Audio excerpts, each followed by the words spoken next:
You're cornered. Your king in the center of the board is the perfect target for an enemy rook. You see the game slipping away from you until you remember a forgotten move. You slide the king, the rook jumps over, and in an instant you go from danger to complete safety. You've just castled. One of the strangest rules in chess is called castling. This move was invented to speed up the game and do two things at once. When you castle, your king goes to a safe place in the corner and your rook can spring into action in the center. You're literally making two moves at the same time, but chess counts it as one move. You can castle both to the left and to the right.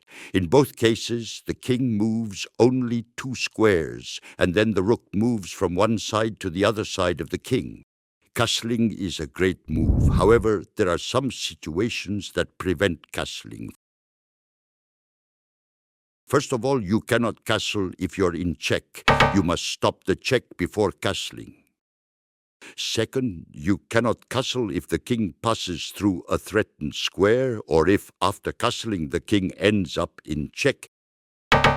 You also cannot castle if there are pieces between your king and the rook. The path must be completely clear. In this position, both white and black must move a piece before being able to castle. Finally, you cannot castle if you've previously moved the king or the rook that's going to castle. It must be the first move for both pieces. In this position, the only legal castle can be made by black, since the white king has moved before and cannot castle.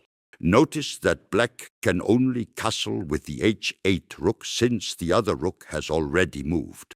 How is castling notated? It depends on whether you castle kingside or queenside. In this position, let's say white is going to castle kingside. The way to notate it is by writing 0-0. If black now castles queenside, we'll have to add one more 0. Therefore, it would be 0-0-0. One way that can help you remember this is by noticing that on the king's side there are 2 squares between the white king and the rook. Notice that 0-0 contains 2 zeros. Notice that on the queen side there are 3 squares between the king and the rook. Castling on the queen side is written with 3 zeros, 0-0-0. Now that you know how to castle, it's time to try it in a game. If you want to learn other moves in record time, join BlackChess Academy. The link is in the description.